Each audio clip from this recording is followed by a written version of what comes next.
Welcome to episode 4 of the Monday Morning Point Guard podcast. On this week's episode, we're going to be discussing a little bit of the opening week in the NBA, as well as some Ben Simmons updates. I know everyone's not sick of those yet. Also going to be diving into the Deandre Ayton situation.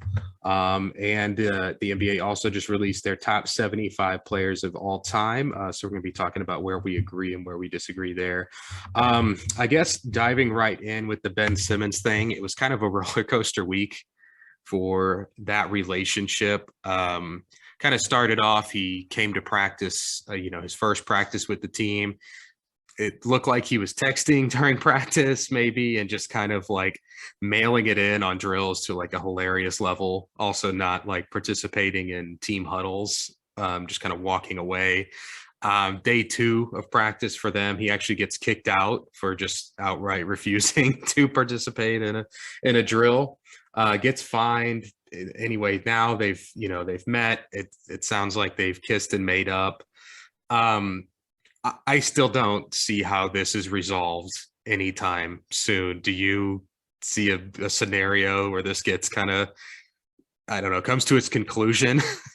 Not in the near future, because even though we're hearing that the team seems to have kissed and made up, it seems like from the GM's perspective, he's prepared to go on for 4 years of his contract like this, finding him every time he doesn't participate. So I don't know.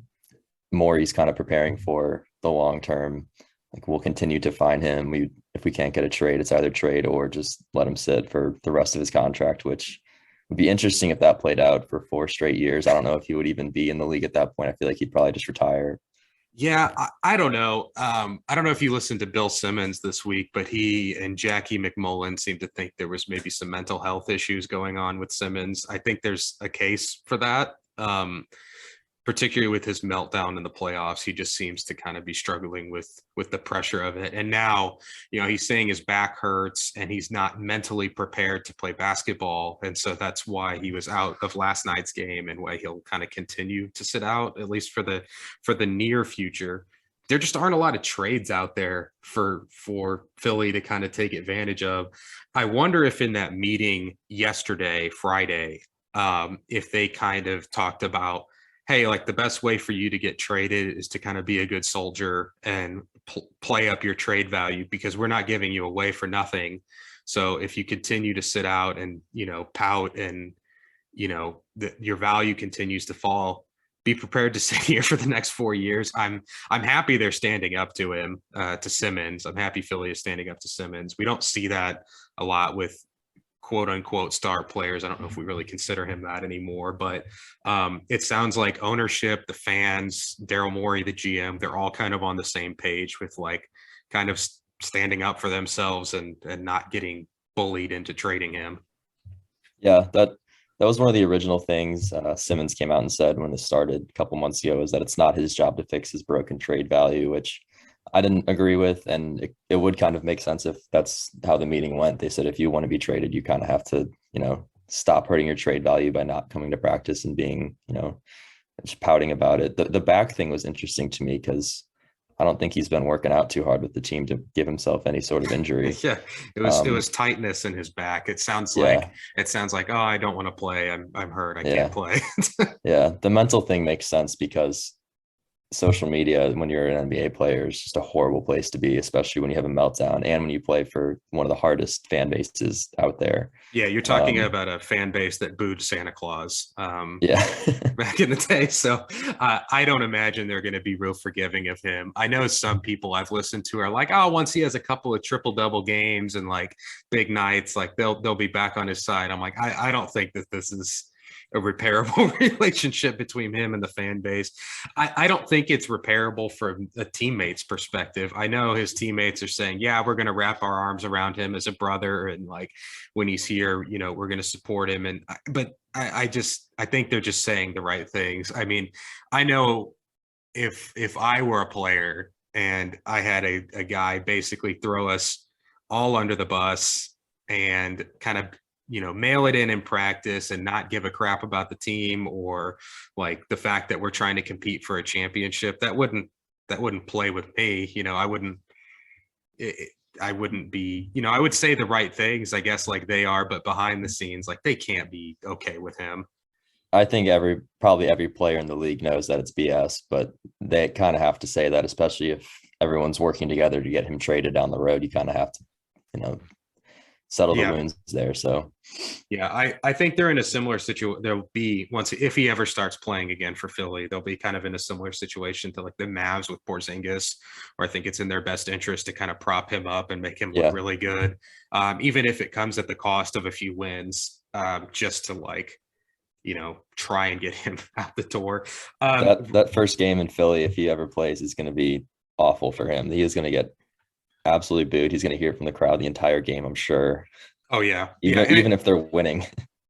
It's tough to get booed at your home arena. Don't count Philly out for that though. Yeah, no, Philly will definitely be booing him. They probably won't stop booing him the entire game, or any game he plays from here on out. Do want to just briefly touch on Rich Paul. Are we sure he's a good agent? He's kind of thought of as one. Are we sure about that though? I think with the power he has in terms of coming up with LeBron, he's kind of set up to set up every player up that he touches. I think his advice to Simmons in terms of sit out and force a trade like James Harden did was not good advice, only because I didn't really like that out of James Harden in the first place. And it's just disrespectful to the team who just signed him to a $200 million extension. So I think it was bad advice, and it's really not working out for him so far. I think he's given some bad advice. I think for like the players that like are not your Anthony Davis and LeBron James, I don't think he's done them a ton of favors. I think Kentavious Caldwell-Pope, he's a clutch sports guy. He's done really well. But Nerlens Noel, they talked him out of signing like a $54 million extension or something, and now he's suing because of that advice. Because he basically did a 1-year deal to bet on himself, and that big deal after that he signed short term just never came.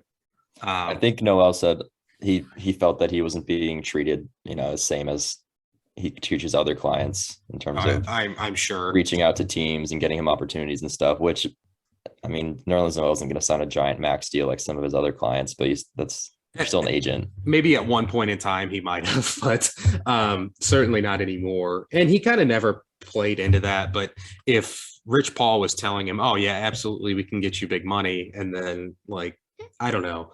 Yeah, the Simmons thing, if that was his advice, was to just sit out and throw a tantrum and they'll be forced to trade you, that was bad advice, I guess, for Philly. I think most teams probably would have caved. I think so too. So maybe it wasn't actually all that bad, but I can't think of a time in the history of the league, at least since I've been watching, where a player has just like refused to play. Like just like Harden, I hated the way he handled that last year, but he was at least out there on the court putting up numbers. Now he was 50 pounds heavier than what we normally see him at, but he was still at least out there playing basketball. He wasn't like just completely refusing to play. He also, if you compare the two, is on levels far beyond Right. Simmons to be doing something like this. Right, exactly. Yeah, it makes it even more inexcusable for the Simmons thing. Yeah, I don't see like a trade out here. I kind of played with the trade machine a little bit just to see like what could possibly be out there. I didn't really think about the draft picks being exchanged as much, but I guess I'm going to act as Daryl Morey. Some of these trades he would never offer, but just to kind of gauge where Simmons' value is at now, I think it's kind of important. And you'll be the GM of the opposing team. So you're the GM of the Hornets. I call you and ask for Hayward and Book Knight. And maybe a couple first round picks. Are you doing that if you're the Hornets GM? No, I don't think so. So no to is it Book Knight that's got you worried? Is it the picks? If I drop it down to like, one first? Like Hayward's a really good guy to have on their wing. I think he matches really well with LaMelo and the younger guys that they have. Book Night, I haven't seen him play enough to really even have much of an NBA opinion on him. Um, Whenever I'm playing the other GM, I know what I'm getting in Ben Simmons at this point is if he's not feeling like the team is being built around to his specific needs, he's just going to do this again.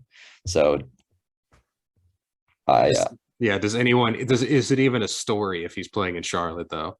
and that's the thing. The only teams that where he wants to play are big market teams, that are going to be really competitive and make him a lot of, endorsement money down the road. So Charlotte is probably not where he wants to go. I don't know if he has a clause in there that can kind of waive where he gets traded to. I don't think he has a no trade clause, so I think he really has no say in this. Yeah.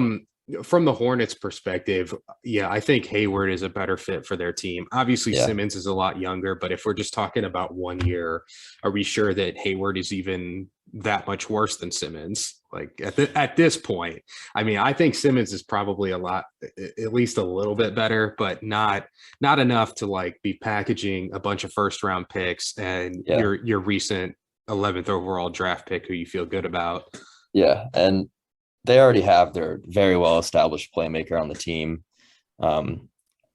I don't think you need to bring in another playmaker like Simmons, especially when he can't shoot the ball and extend the floor like he does, that's what you'd be losing in Hayward is a little bit of floor spacing, and having two playmakers on the same team in the same lineup, especially when one of them doesn't do much scoring. I don't know if that's really a good situation for Charlotte. It might be fun like as a novelty, but I don't think it's a good like basketball fit. Like there'd be some really cool highlights, but yeah. Okay, Cleveland. So I'm calling you. I tell you that your team isn't tall enough. You're not running a tall enough starting lineup. So I want Kevin Love, Colin Sexton, and 2 first-round picks unprotected for Simmons. I don't necessarily hate that one.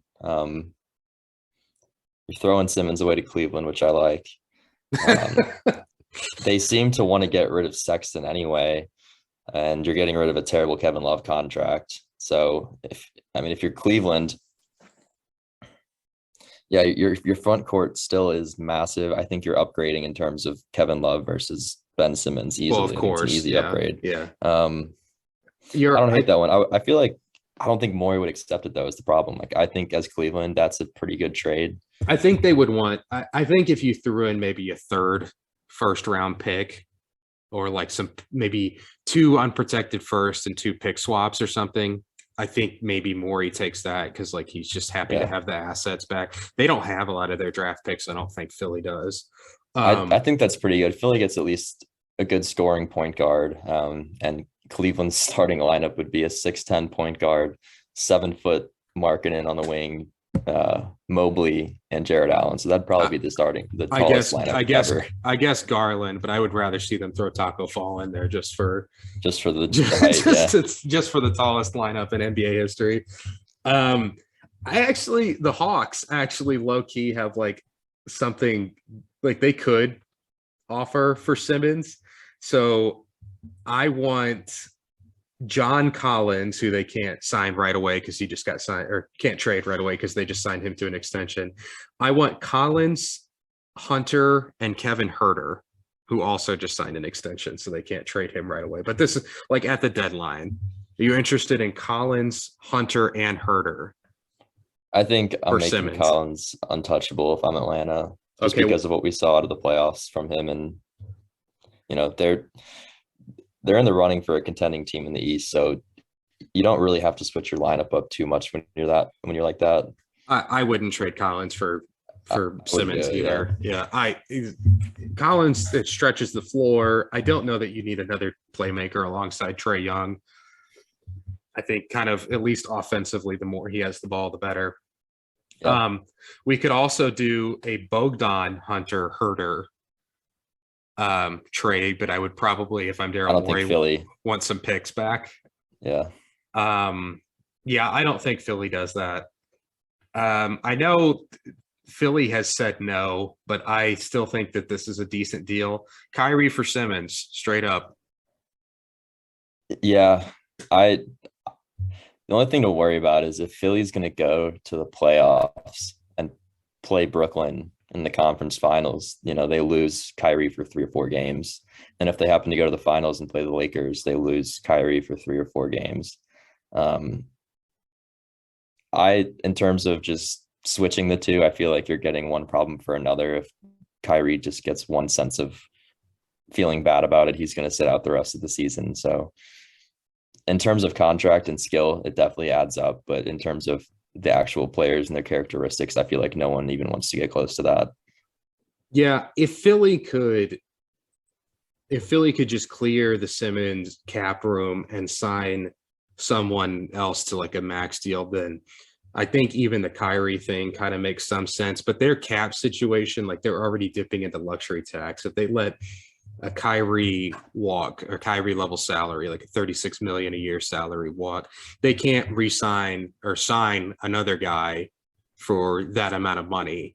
I don't believe, unless they get into some sign and trade stuff, but I don't see that happening.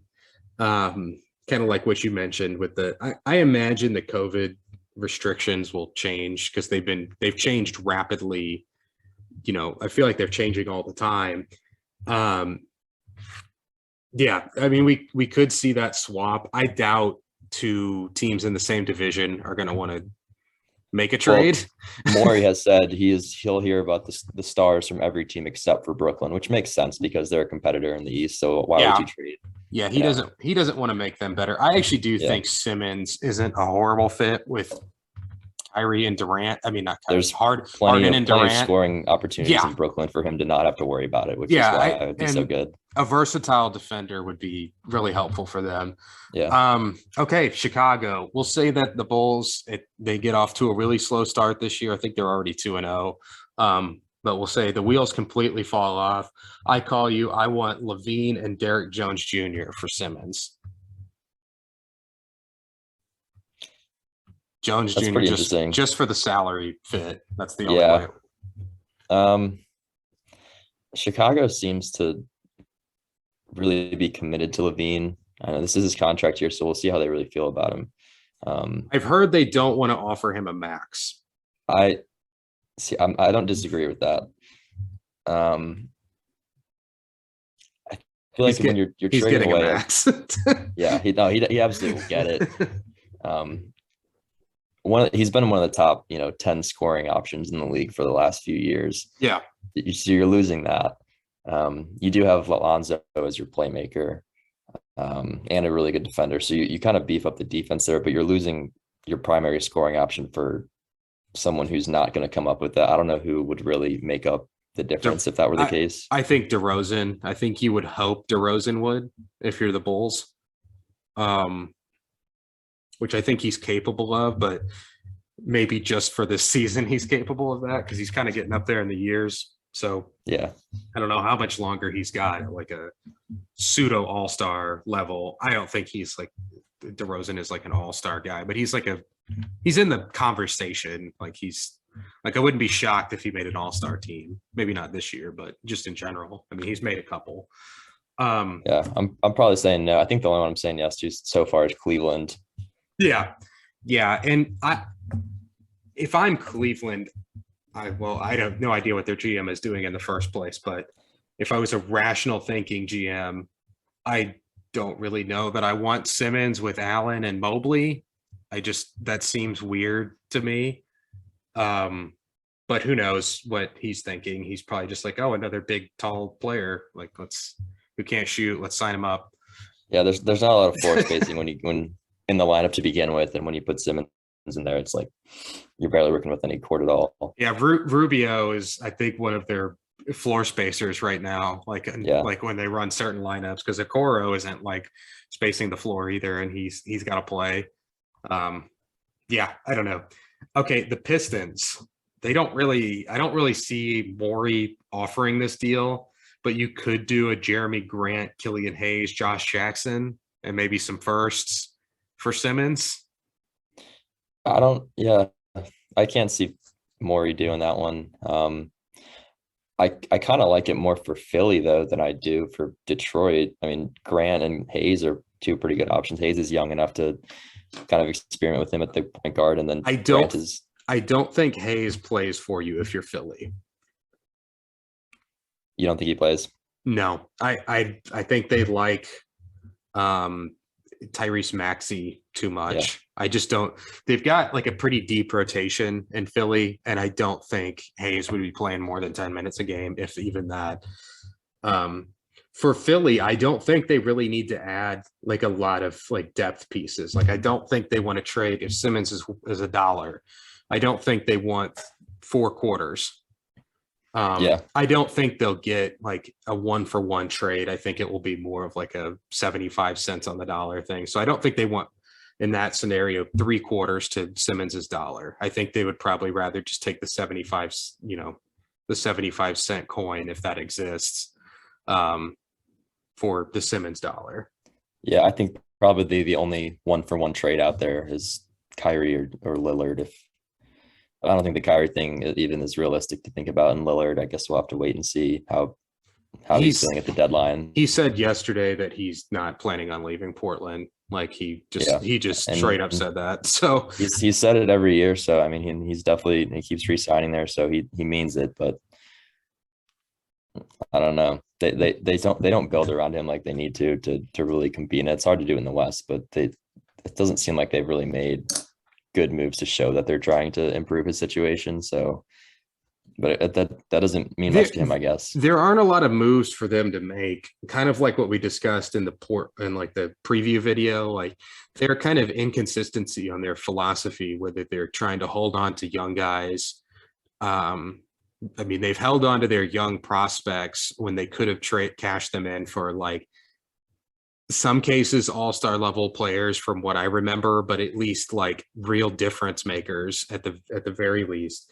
And then also just kind of throwing away draft picks to like get, I don't know, guys like Larry Nance, like throwing firsts away to get dudes like Larry Nance. It's just, if they need to do one or the other, either hold on to your picks and your young guys or hold on to none of it and try to make a run. They've kind of done neither. And so they've been kind of left in the middle, making the playoffs, but not really making any noise most years. I mean, they've made a conference finals or 2 maybe, but for the most part, not a ton. I thought the Pacers actually had some interesting deals. Like you could go Brogdon and TJ Warren if he ever comes back from that stress fracture in his foot.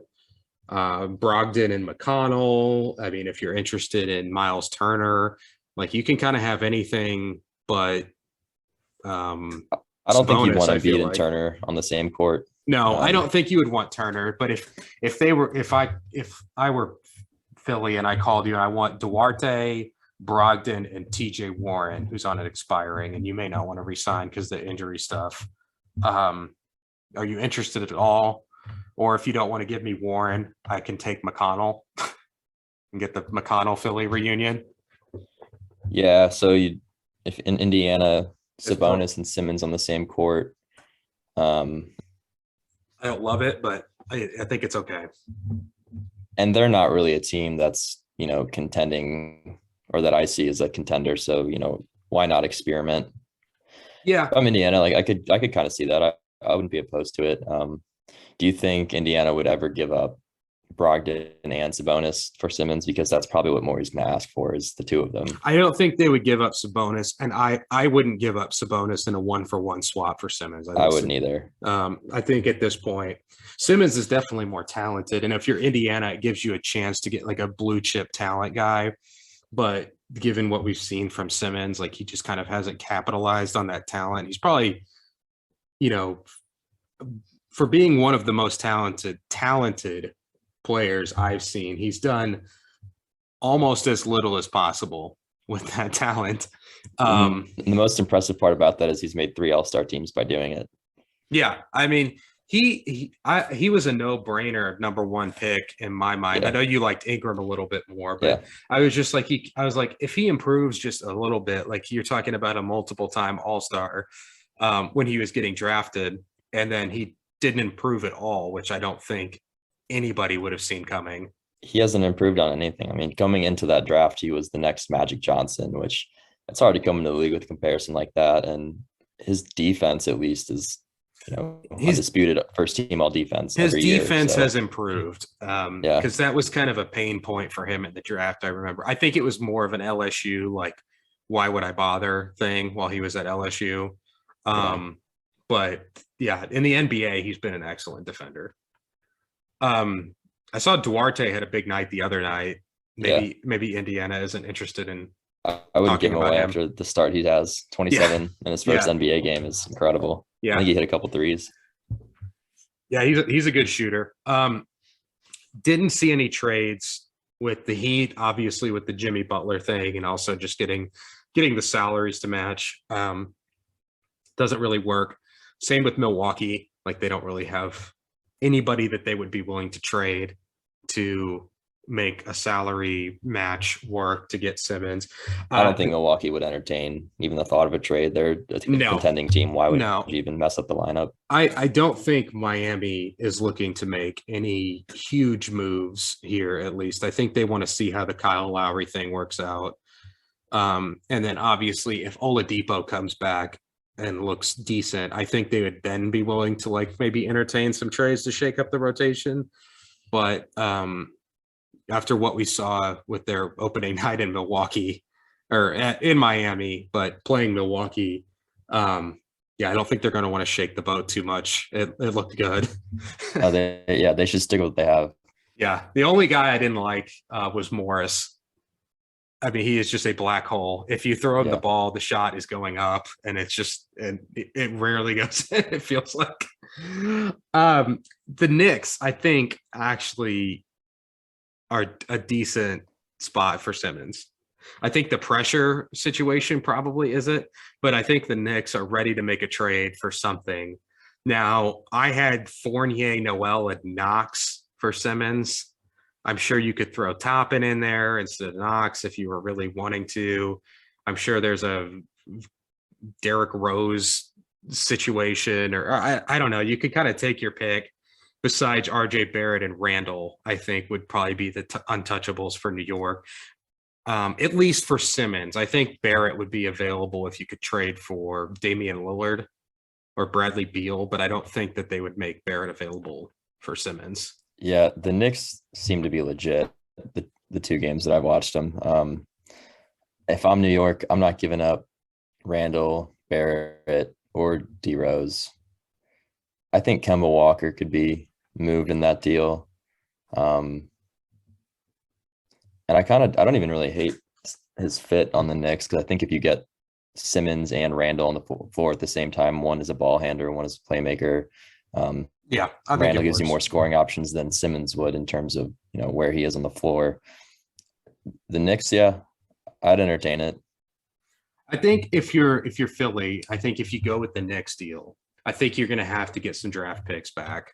And I think that's kind of what you would be doing. It's just kind of reloading the draft pick pool.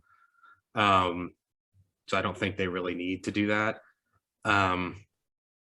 Unless if Embiid goes down with like an injury, cross our fingers and hope that doesn't happen. But like he's been known to get hurt. If he's going to miss like a couple of months, I think maybe trading for draft picks isn't necessarily the worst thing, because you probably, if he's missing the year or missing the playoffs or something, you're not competing for anything anyway if you're Philly. I don't know. It seems like, I don't know, what we've seen from Morey and his high price for Simmons, what he would ask for from New York. I feel like he'd know better than to ask for Randall. I don't know. I feel like, what's the point of it? Like, they're not going to give up Randall. Why would you even ask for him? I don't even like the Randall Embiid. I wouldn't like a Randall Embiid fit. They both really would. I mean, they can both play on the perimeter, but they would both really rather be the dominant player inside. Yeah, I would like to see the Knicks make a move for somebody. I think they've got the capital to do so. And I would like to see Kevin Knox maybe in a different situation. Same with Toppin. I mean, they're just kind of odd man out with this team. I think for Knox, Oklahoma City is the obvious destination, or Orlando, where he'll get ample time. Yeah. Toppin, I would just like to see a team that will actually like put him in the rotation. And I I don't think New York is going to want to give up Fournier either after seeing him play the last 2 times. I mean, Yeah. Bill Simmons had the funniest tweet. It was like another year, and Fournier is still killing the Celtics because he just really didn't do much for Boston last year, and then all of a sudden, the first game back, he drops 30 on him. Yeah, I'm sure that had a lot to do with it, the Boston thing. Toronto, I don't know if I would be interested in Simmons in Toronto just because of, they've got Scotty Barnes, who looks awesome. And then they've got Precious Achua, who's like nobody on that front line is really shooting the ball. Would you do Siakam for Simmons if you're either side? Just straight up. If I'm Toronto, I definitely would. If you're Philly, are you interested in that? If I'm Daryl Morey, probably would want a little more than just Siakam. What about Siakam in a first? I don't see a problem with that. I think Morey's kind of greedy on his price with Simmons, but I don't see a problem with it. I do think, the floor spacing in Toronto would kind of be messed up because, Barnes and Precious have a big offensive role and they don't do much. I don't think anyone on Toronto's roster is untouchable, maybe besides Scotty Barnes, just because they just drafted him at 4. Yeah. So I think really anyone on that roster could be moved. Yeah, I don't know. At least with the Scotty Barnes thing, I don't think I would want Simmons in there. They're like very similar. I think Barnes, just like in terms of their play style, I think Simmons is obviously a lot better. But like Scotty Barnes is a non-shooting playmaker who's awesome at defense, and he at least has like a really high motor. Do you want to mess with that at all by bringing in basically the exact same player, just a better version of it? Yeah, probably not. Simmons, the player type, is really just kind of what's screwing everything up here, because so many of the teams that have trading options they either have a really good point guard already or they have no other scoring options on the team already. Yeah. So it kind of messes it up. Yeah, typically when you're in the market for trading for a star player, you want a star player who scores a lot of points. Like that's usually what you're looking for, more punch in your offense. You're rarely looking to trade for like a defensive specialist, at least from a star player. Simmons is more than a role player, but the things he brings to the table are what role players bring. Yeah, and he's just paid like a star, which, back to your question about Rich Paul, maybe he is a good agent after all, because he got him that 5-year, $200 million extension right away. So, well, to be fair, Wiggins also got the max extension, and so I don't know. So did Otto Porter. I don't know that that's a good. Yeah, that's true. Yeah, everyone but Ayton. Yeah. There's also Van Vliet. Are you interested in Van Vliet if you're Philly? I'm kind of interested, honestly. Yeah, I think he'd go really well with Steph Curry. I think that'd be a pretty deadly backcourt, honestly. That would be fun. If you had a 3-guard rotation of Maxey, Van Vliet, and Curry, I think that'd be really fun. Yeah, I like that. Beal for Simmons? No chance, right? If Beal demands a trade, Beal for Simmons? No. Straight up? I don't know if Beal solves a lot of their problems.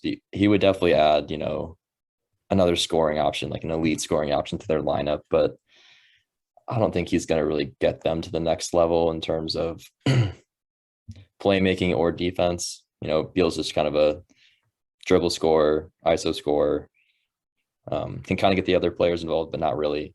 I think that's what they think they need. I think what they think they're missing is the Jimmy Butler, like the give the ball to the guy in the fourth quarter when you need a basket kind of a player. I think that's what Philly thinks they're missing, but I think they would miss the playmaking from Simmons and the defense. Because I don't know what their closing lineup would be with Beal, but I guess it would be Embiid, Tobias Harris, Beal at the small forward, and then some combination of Maxey, Curry, and Danny Green. Yeah. I'd love to ship Simmons off to Washington and see what he does there. But I think that'd end up being a disaster for the Wizards. But Kuzma had a good game. I'm glad I didn't sell my Kuzma stock. He had a good opening game, 15 boards. I still believe. Harrell had a good start too. I mean, their first I, game was kind of impressive. I think they're good. I thought they were good going in. I thought Yeah. they were, I mean, they're not like competing for the Eastern Conference title, but I think they're a playoff team. The Mavs, I can either give you Porzingis and maybe 2 firsts and 2 pick swaps, or I want Hardaway and Kleba back with the same amount of first round picks. So 4 first round picks for either of those. I think if you're Dallas, you probably got to prioritize getting rid of KP. And I think that's a pretty good swap in terms of salaries and position wise. Luka and Simmons on the same team. I don't like it. Yeah, there's a lot of playmaking overlap there. There's a lot of, yeah. It doesn't help Luka as much as you would hope. Like, I think for them, I think the Mavs should look to try to convince do the Cleveland, you're not tall enough. Like, here, take our 7'3" guy. I think Sexton and Doncic would be fun together. Or I think they should really make a push for Kyrie, the Mavericks with the Porzingis piece. Because like if Giannis just eats them alive like he did opening night again, like on the inside, I mean, Brooklyn got crushed on the glass.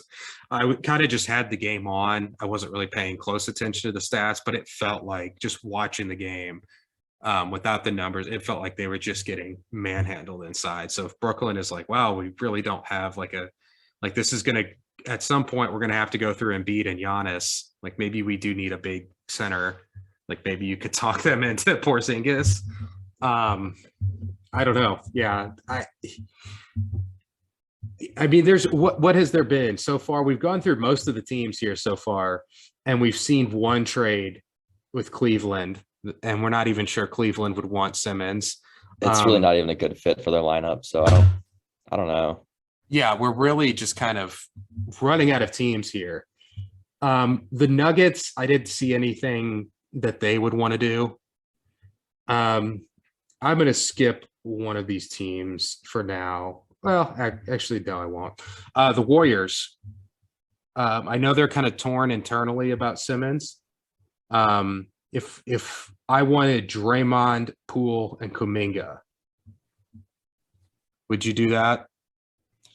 So I think the Warriors are probably the best fit for Simmons' play style with, who he would be paired with. I think there's not a lot of scoring pressure on him. He can be that kind of inside elite defender, that Draymond Green isn't really to the level that he used to be anymore.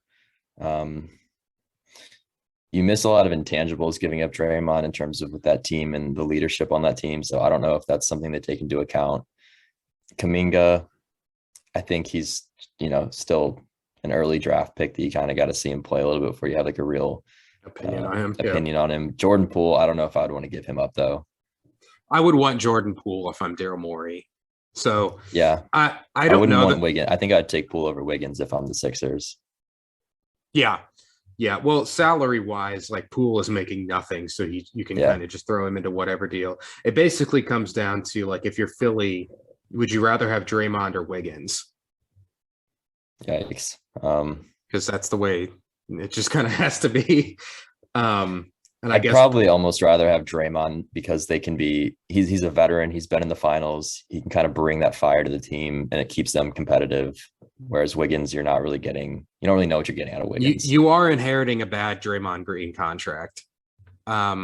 He's making a lot of money and he's got a lot of years left on that deal. I think he's got 3 or 4 left, making, close to 30 million from what I remember. Yeah, I don't know. I don't know if I'm Golden State, if I'm willing to give up Draymond Green, all the leadership qualities, the intangibles, like you just mentioned, to get Ben Simmons, who's like similar play style, but does not have any of the leadership qualities. Right. And then on the flip side, I'm probably happy to trade Wiggins for, mostly anything. I don't know that I want Draymond and Simmons on the same team. Like that would be interesting to see. That would be interesting. And I don't know if you've watched the Warriors. Like they look really, really good. They're really good. Curry is quite good at basketball. They're You're looking moving good the with that ball. MVP. Yeah, Yeah, looking good I with the think that's MVP the call so only far. pick I'm looking good at. I think my Lakers Nets finals pick is not looking as good. Uh, Yeah, I think our MVP picks are pretty good. I I know it's 2 games into the season, but I missed it on the Celtics. They're not they're not good. I was surprised at how high you were on them. They have not looked that great. No, they're the same team as they were last year in terms They, of who's producing and what they're getting out of effort and rebounding and defense. It's just the same team. well, I thought that your center and your point guard was your problem last year, Yeah. and unfortunately, the guys they brought in don't really address the reasons why those were issues for you last year. Um, yeah, I don't know. We can, I guess we can kind of take a break from the Simmons trades because I've got a few more. I think we can skip most of these, but Yeah. just because we're kind of going on with this for a while. But yeah, the Heat looked awesome. I was really excited about that. I haven't watched the Celtics yet, any of the Celtics games, but it looks like you guys are starting Marcus Smart. Is that right? Yeah, he started. It seems like last year, whenever the Celtics got in trouble, it's you either go to Tatum or you go to Brown, and then there's going to be another guy who's just going to take some bad shots. And that's kind of what I saw in the first game with the Knicks. Kind of the same thing. Tatum played.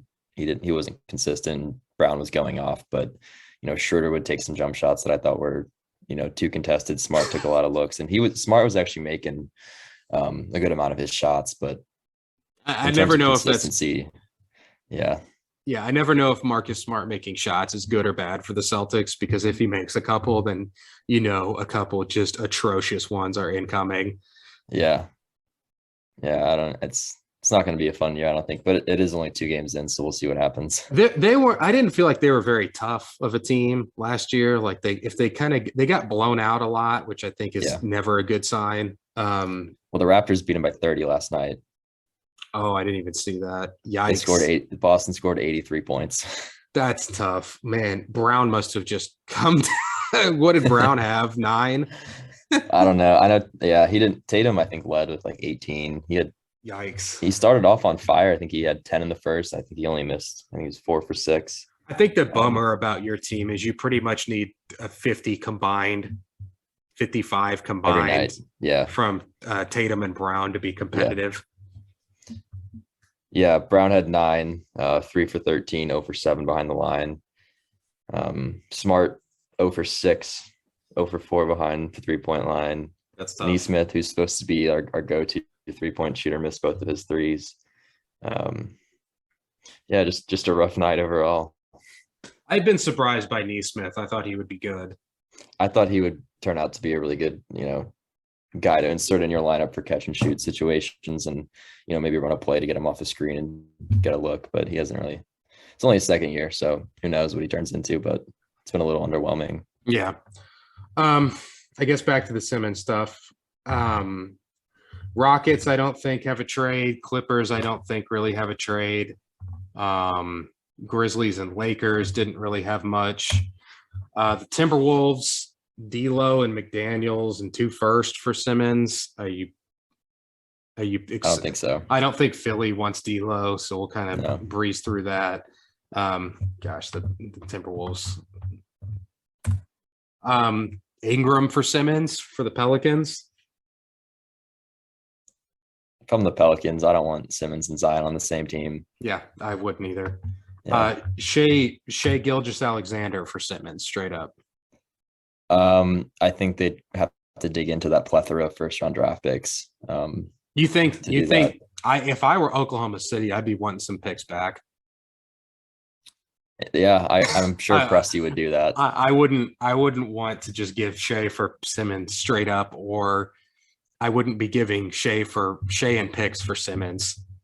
I think Morey would ask for some of those picks, and it wouldn't surprise me if Presti kind of threw in some swaps, or I don't know how they construct that, but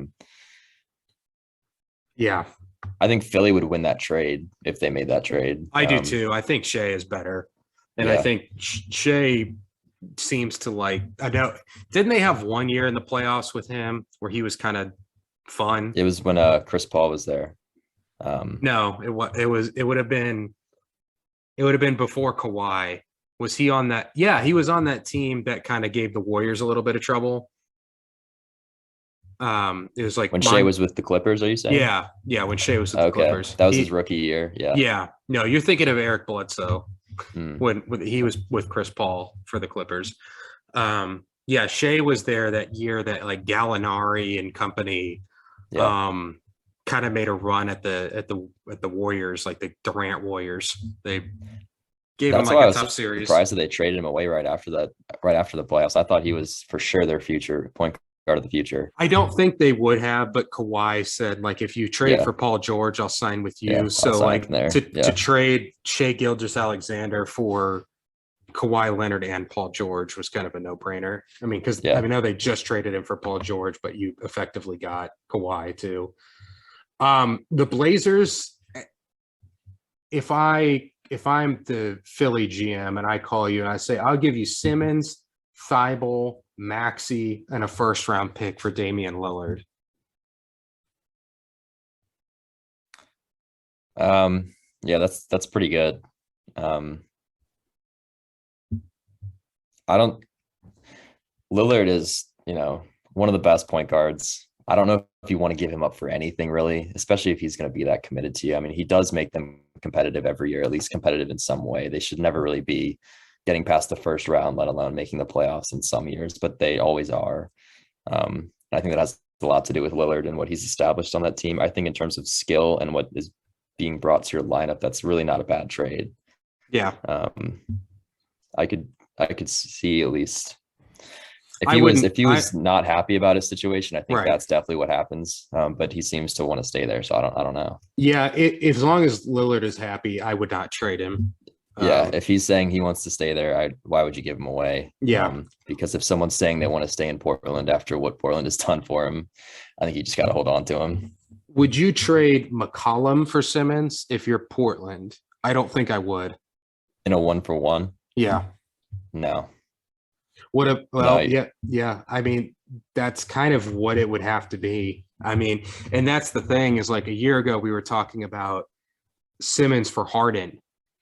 Yeah, I don't think that was realistic. I don't think it was either, but I think if it had been anybody but the Rockets, I think that's probably the deal that gets done. And now you can't even trade him for CJ McCollum. Right. Yeah. There's also a healed Bagley, Davion Mitchell for Simmons. Are you interested in that if you're the Kings? I'm not giving up Davion Mitchell. Okay. I don't think you would. I think that's the only way that a healed and Bagley package happens for Simmons. Yeah, I'd agree. But does Sacramento really need Simmons that badly? Do they really want him that badly? I don't know. I thought Mitchell was impressive yesterday against Utah in terms of defense. So I don't know. I guess I could see it. I think the most realistic one is probably Portland, but that's only if Lillard is kind of like, all right, it's time to get me out of here. Yeah. That I think either Beal or Dame have to kind of demand a trade. Yeah. I think, to get this to get this thing moving, or someone else. It could be someone else, but I think those are the two that really get this thing moving. Kyrie obviously not playing at all for the Nets this year. Now that was announced, I feel like right after we did the East video, where we weren't sure how much they were getting out of him. So he won't be playing for them. Do you feel like they have to trade him? In terms of their team, like they're going to be all right without Kyrie, barring any injuries. So I think it'd be smart to get his contract off the books if he's not going to be playing for you. Why not bring in a guy who could at least help you when you're playing in New York or California in the playoffs? So the reason I think they need to trade him, he has 2 years left on his deal this year and next year. Next year is a player option. I can't imagine he's accepting that at this point. It's not like a player option for $36 million too, so he can get that from anybody. So like he could theoretically just walk after the season, and you don't have the cap room to just do a 1-for-1 signing there. I feel like you should just get whatever you can get out of it, make a run at the title this year. So I kind of feel like they just have to trade him, and they're going to have, it's not going to be a good deal for Brooklyn. Yeah. But I feel like getting anything in return for that rather than just letting him walk a year from now is the way to go. Yeah, I think so too, because many teams would be happy to have him. I don't think the COVID protocol is going to change in New York anytime soon. So I think that's going to be there in terms of will he ever be allowed to play in New York? I think the best move is to get rid of him. I don't think you're missing much in terms of your team contending if you get rid of him, because they already have, an incredible lineup. I think if they get something back, I think they're right back in like top level contender. I think they're probably a little bit underneath the Bucks without him. Maybe not. They're at least in the mix with the Bucks, but I think that really puts them over the top. But it's just a matter of, can they get healthy to the playoffs? Yeah, and then last night against the Sixers, they were down double figures with 5 minutes to go. Yeah, like for most of the game, and KD and Harden really came together and willed that team with it. So I don't think they really necessarily need Kyrie in the lineup is the thing. And it would make sense to at least get something back from him if he's just going to walk for free. So I think, you probably just get what you can at that point. Yeah. I think they have to move him, and I think kind of the sooner the better on that for them. I think they're probably going to take a little bit of time to just evaluate where their needs are, because it's probably going to be an add depth type move instead of like a 1-for-1 swap on another star player. Briefly I guess we're just going to touch on the DeAndre Ayton stuff. Nothing really too much changed from when we did the Suns preview. One of our listeners pointed out it is Robert Sarver, not Steve Sarver. I don't know where I got Steve Sarver from.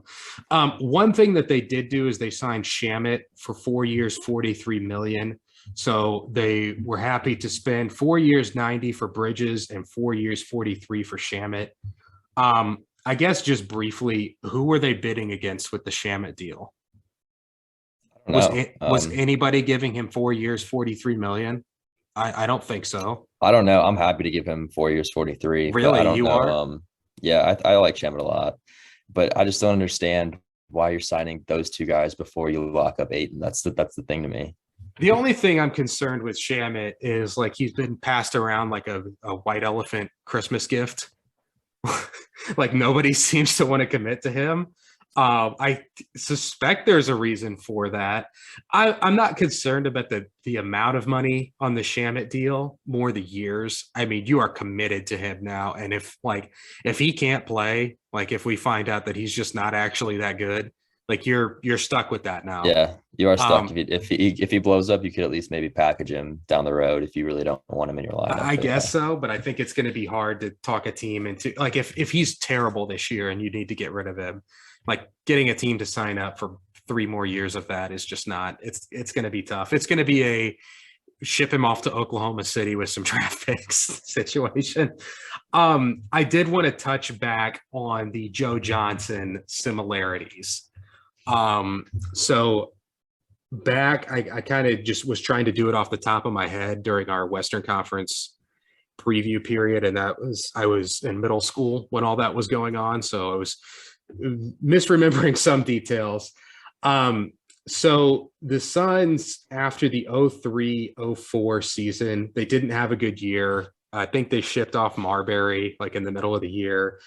They decide to sign Steve Nash for 6 years, $65 million, which was great for them, obviously. But they also signed Quentin Richardson that same offseason from the Clippers for 6 years, $44 million. Joe Johnson that same offseason, who had just scored, it was 22 years old, was an efficient 17 a game, wanted 6 years, $50 million. So they were happy to give some other guy who was shooting in the high 30s for field goal percentage and 3-point percentage, and Quentin Richardson. They gave him $44 million and would only offer $45 to Johnson, who wanted $50. Just pony up the extra 5 million. It's crazy to me that they did that. Anyways, he gets all upset, and then they come back the next year and offer him the 6 years 50. But by that point, he had just had a monstrous playoffs. They had had a great season, and he was kind of insulted by that. So the damage had already been done. Fast forward to today, the year that they offered the 6 years, 44 million to Johnson is the same stage in the contract that we're at with Deandre Ayton. So like, why are they doing this again? Like, why are they doing this again? It's even more egregious this time because Johnson was the fourth best player on that 05 team. Like he was, he was their third leading scorer, but I don't think anybody would argue that he was better than Nash. So like, I could kind of get them not wanting to pony up a big contract for their fourth best player. Ayton is their third best player this year, and maybe next year their second best player, depending on what happens with Chris Paul. Why would you not just pay the man the extra year? I don't get it. That Steve Nash thing was pretty crazy, actually. Could you imagine, signing your MVP point guard to a 10-year or $10 million a year contract? I know. That's pretty awesome. But today's game, that would never slide. No. The Ayton thing, I don't get it. I don't know why you're paying guys who are, Bridges, I think, is a strong core piece for them. So I get signing him. I don't see why you'd sign him before you get Ayton locked up. I don't know what the hesitancy is. I don't know if they know something that we don't, but I really don't get it. I don't know why you're not giving him what he wants. What they basically did is they could have signed, if they were really concerned about the money, like if Sarver just can't afford to pay everyone, they basically traded Bridges and Shamet for Ayton. If that was all the money that they had, because they could have signed Ayton for basically the amount of money that they just gave to Shamet and Bridges. From a franchise perspective, they're saying I think it was probably they were feeling more strongly about 3 years, because I find it weird that the Suns would come out and say, well, we were willing to give him 3 to 4 years.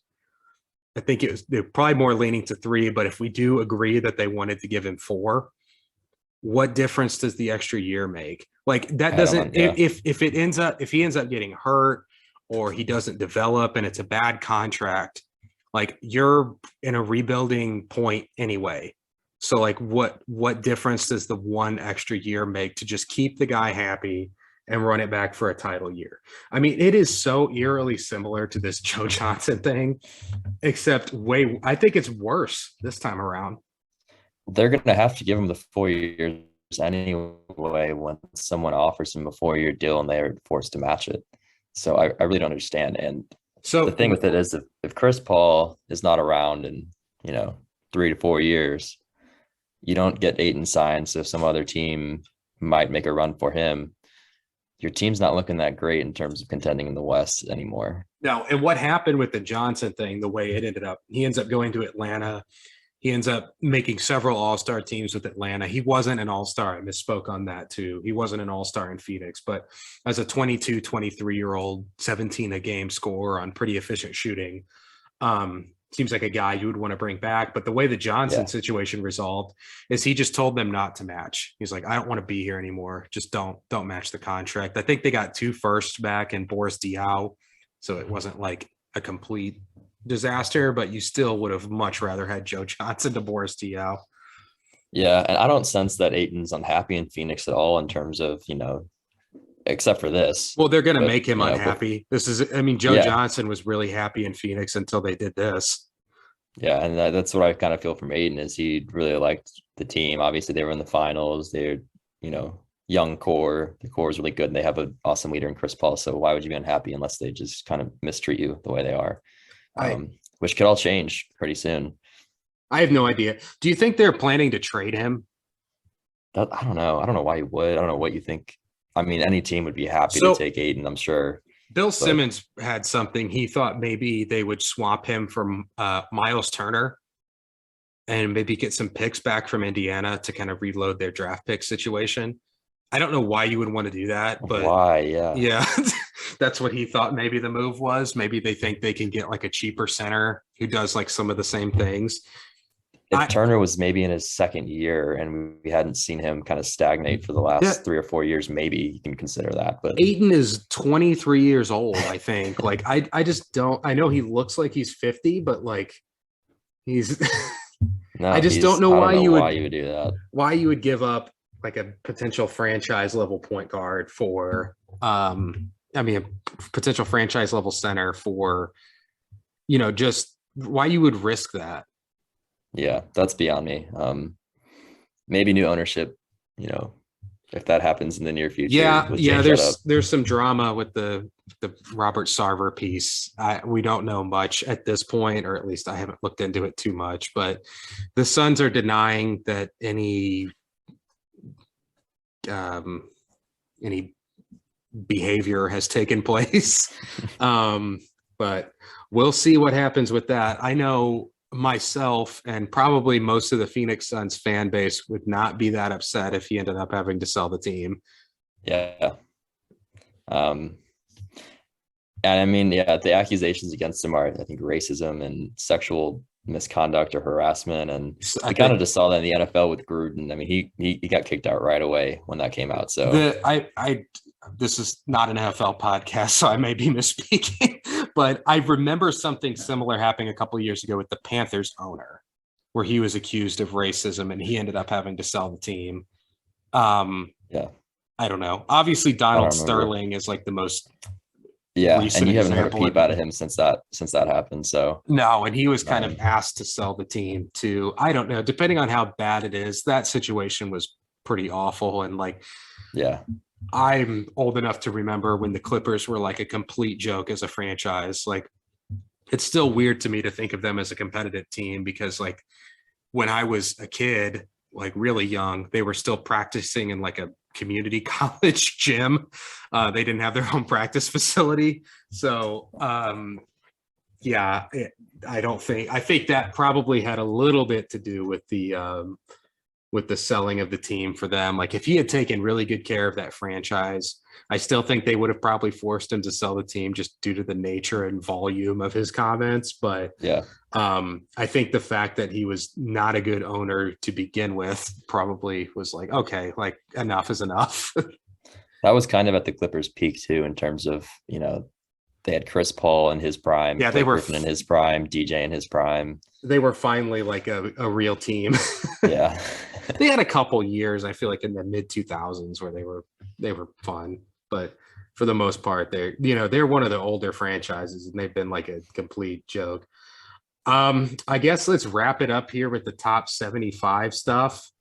I don't have too much. I didn't feel like a lot of it I completely disagreed with. I don't know. Do we want to list off all the new additions? Because it was the same list from the top 50. A lot of like, LeBron obviously makes it. I guess the two surprising ones from like kind of that are playing today, Damian Lillard and Anthony Davis make the team. Do you feel that is deserving? I guess for either of them. In terms of, the guy who we think should make the list, no. They're both, great players. I don't know if it's weird to kind of decide how they came up with this list in terms of career accomplishments, skill, stats, and maybe influence is kind of all jumbled together in some way. I don't see what really Lillard has done beyond just skill. And making a couple all NBA teams. Yeah. I put together because I thought it was interesting. He made it over Kyrie. I kind of didn't realize until I dug into it. Like he actually has had the better career. I'm not going to hold Kyrie has more all-star appearances, but that has more to do with him being in the East and Lillard being in the West. I mean, Lillard was competing against, some really great point guards in Westbrook and Curry. And he was just kind of odd man out earlier in his career. But he has 6 All-NBA appearances to Kyrie's 3. He's also got better career averages.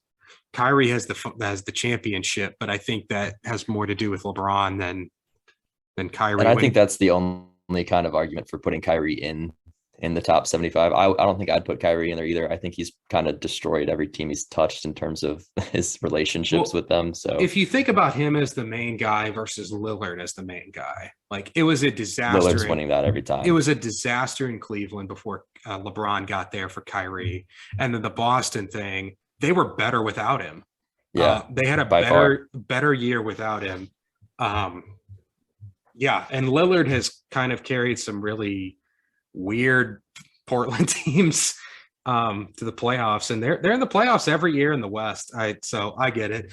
One kind of another point guard that I would have liked to have seen maybe in it, Tony Parker. I don't know. I was surprised by that. Watching him, his numbers were never going to be competitive with some of these guys.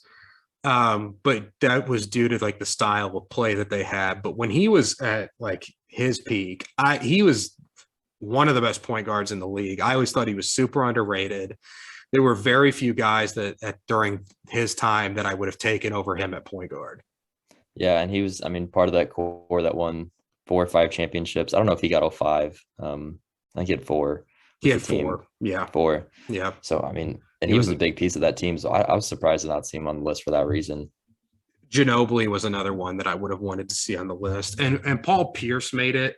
Numbers wise, again, no comparison between Pierce and Ginobili. Yeah. I think I would have just maybe it's my Paul Pierce hatred coming out, but I would have rather seen Ginobili than Pierce. Well, Pierce, I mean, numbers wise beats him. He has the finals MVP. I think I think it's a show in for Pierce. I wasn't surprised to see him on the list. I would have liked to have seen Ginobili sneak in. I think Parker maybe has a better case than Ginobili.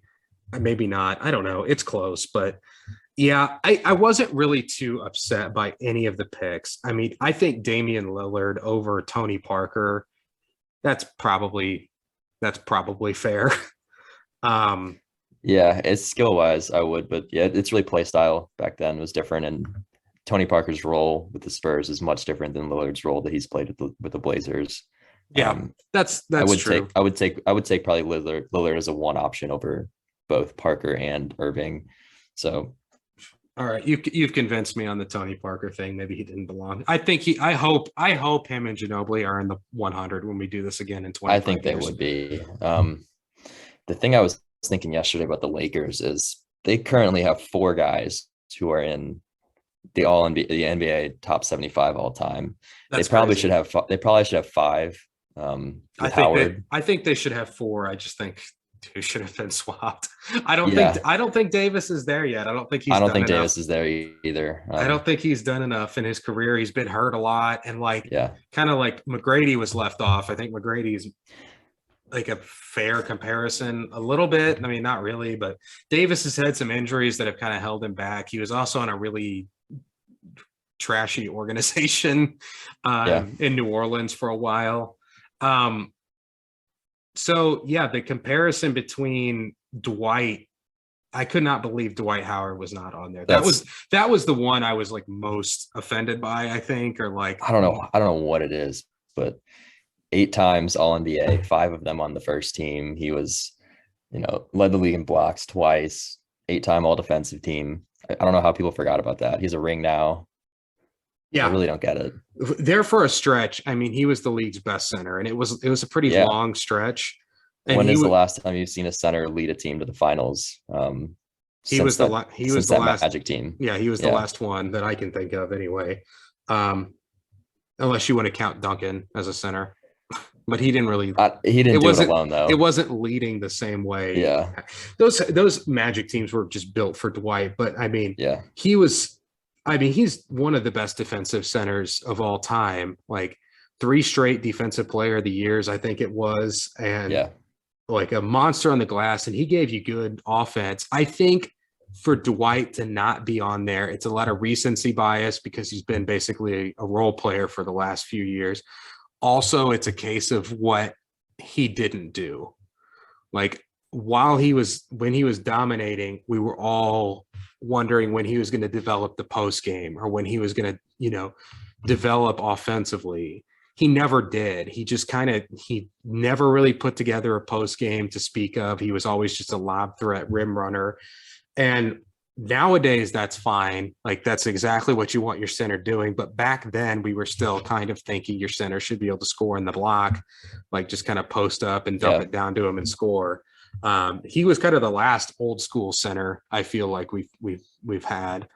But I think he's on there over Davis. I think when we do when the NBA does the top 100, I think Davis is certainly on there. I'm not too upset that he's on there now, but Dwight should have been on there in some place, and like even over Rodman, who I think is kind of like out of place on this list for the top 75. Especially with the kind of recency and role player thing for Dwight that might have added up to this. Melo's been a role player the last 4 years with his career. He certainly hasn't been as good in terms of how he used to play. I mean, I think Melo is absolutely top 75. I just think if some people don't. That thought process, that's absurd to me. He's a top 10 scorer. He's one of the best scorers of all time. I can't even listen to that. And like he ran into Kobe, like they may have made a finals run if not for Kobe's Lakers. Yeah, that was Kobe's MVP year. Or that might have been the year before, but that was still Pete Kobe. And they just kind of, and they gave him, I feel like a series, and they just kind of ran into some tough teams in the West. I mean, the same thing happened to Reggie Miller, who also finally got on. I was happy for him. If you think about Reggie Miller's career, like is constantly playing against Michael Jordan out East. And so like, he never kind of gets over that hump. And then the one year they make the finals in 2000, they run into the Kobe Shaq Lakers. Yeah. And then the year I think they would have won the title, I think it was 2004, whatever year the Malice of the Palace was. Yeah. They had by far the most talented team. I mean, Artest was really good. They bring in Steven Jackson. Jermaine O'Neal was awesome back then. They had an awesome team. And like everybody gets suspended and it just kind of never happened for him. So I was happy to see him get one. I also jotted down a few other names. Bernard King, I didn't get to see play. But just based on what I've heard about him, and like if you look at his basketball reference page, like he was a monster for like 9 years. I think he should probably be on the list. From players that I grew up watching or played, recently, Klay Thompson has a case. I was going to ask if you thought Klay Thompson deserved to be on there. I think he's a tough one to debate about. When I looked at the guys who made it this time, like the new additions. I didn't want to really go back to like who made the top 50 because I was 4 years old when they released the top 50. So I don't really have a lot to say about anybody who played before then. I don't know. Rodman, maybe Paul Pierce are the only one, and Davis and Dame are the only ones that I'm kind of like on. But even them, I'm like pretty okay with. I think when I actually looked through who made it this time, I don't know that there's a case for Klay, and especially over some of the names that also didn't make it. I don't think I'd put Klay in the top 75. And that's just because, who's ahead of him. It's not really a knock on Klay. Yeah. Yeah, exactly. Same with Draymond Green. He wasn't on there. I think he has some type of case to be like at least in the conversation. I think I'd be surprised to see him in the top 100 if he. Yeah, I think he'll be one. I think he'll be one of the more notable snubs, if you will. Yeah. But I don't know that he makes it. Chris Bosh, no, I don't. He was on a couple people's lists for snubs. I watched him during the Heat days. I'm sorry, no, he was not a top 75 player all time. He was very good and very important for them. But like to say he was one of the top 15 power forwards, because that's basically what we're saying. No, he was not one of the top 15 power forwards of all time. McGrady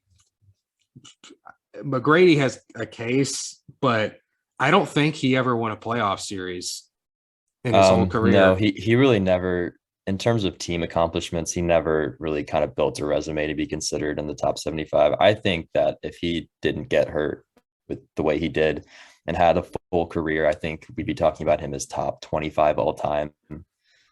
Because his skill level was just incredible. He's a 6'9" Kobe Bryant, basically. Yeah, he never really had a team. He was incredible when you watched him play.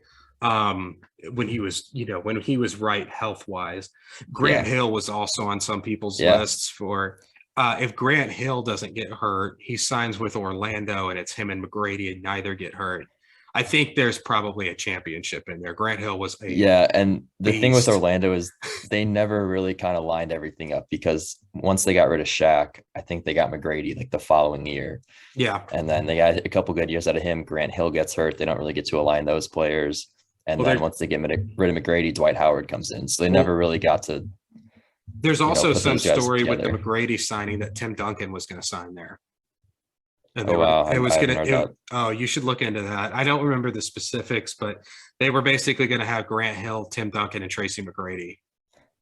It would have been That's ridiculous. definitely at least, yeah, that's a championship right there. That would have been ridiculous. I'm going to save kind of the one that maybe you thought should have been there and probably the most controversial we have left. Paul George was on some people's list. No, I don't think so. Yeah, I'm not fighting for it. Ginobili, we talked about. Pau Gasol,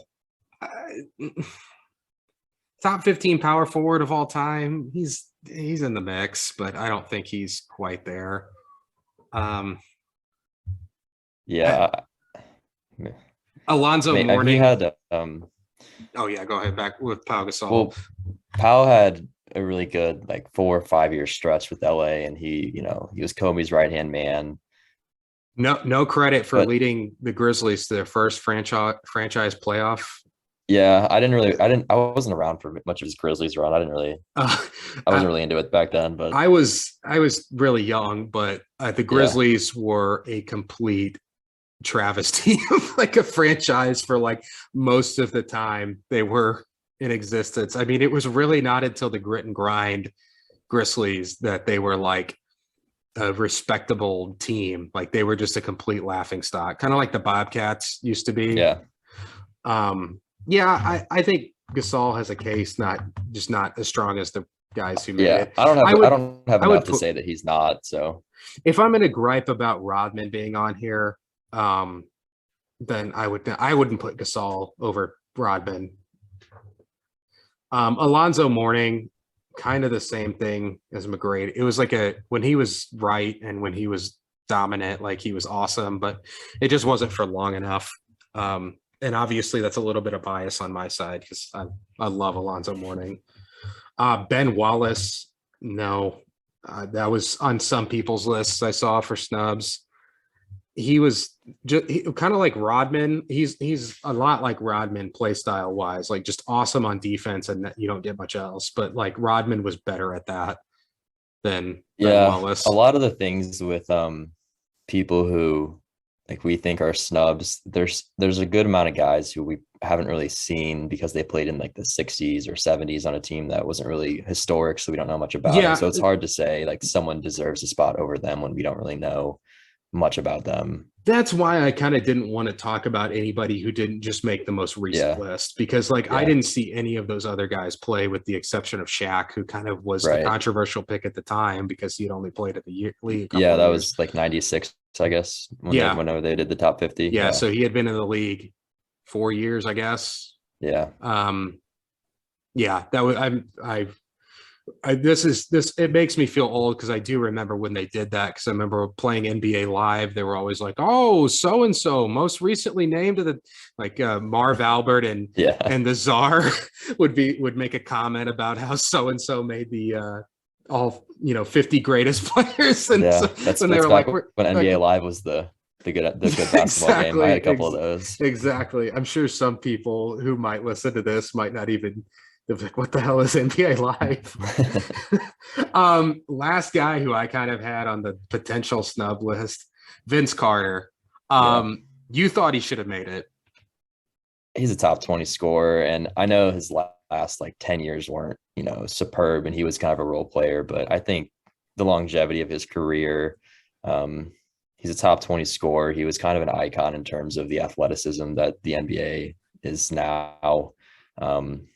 I think he should probably be top 75. I don't have, a ton to really push for him. I'm not super into that, but I think this comes from my age. I'm a little bit older than you, so I've been watching basketball just like slightly longer, enough to see like a lot of the Vince Carter years. I think he's more fondly remembered now from just the highlights than he actually was as a player. I mean, he scored a lot of points and he was an awesome scorer, but it never really amounted to any winning. Like in New Jersey, it never really happened. I barely remember the Toronto years for him, but I think they went on one pretty deep run in the playoffs when Iverson made the finals. When they met Iverson, that's what I was going to bring up, is that battle was pretty insane. They were swapping 40-point games every night, and games were close. So there was some weird reffing stuff back then. That was in like the Tim Donaghy like heyday, that like maybe Philly got some beneficial calls in that and the series after with Ray Allen's Bucks. Yeah. That kind of helped them move on. But yeah, I don't know. I think Vince Carter, I could see Zach LaVine being remembered very similarly when we fast forward in future to Vince Carter. They'll be like, oh, look at Zach LaVine. He was scoring 30 points a game and look at all these awesome dunk contests. But we would never say, watching Zach LaVine now, that he's like a top 100 player or top 7 in the top 75. I feel that way about Carter. I feel like he was, highlight factory, but it just, in terms of like impact on the game and impact on winning, like the guys who are above him here are just far more. Yeah, that's about all I got. You got anything else? No, we're going to try to watch some more games this week. I didn't really get to watch as many as I would have liked. But if you guys want us to do like some betting odds stuff or like weekly picks, we can start doing that. Also, formatting wise, if people would rather us like break these apart into like more digestible chunks and like kind of separate the topics and separate those into separate videos, we can do that. Or we can just keep uploading it in a big chunk. Just leave a comment, let us know. But yeah, that's all I got. I don't know what we'll be discussing next week. Hopefully not more Ben Simmons, but maybe we can get a trade and then just all move on with our lives. Yep.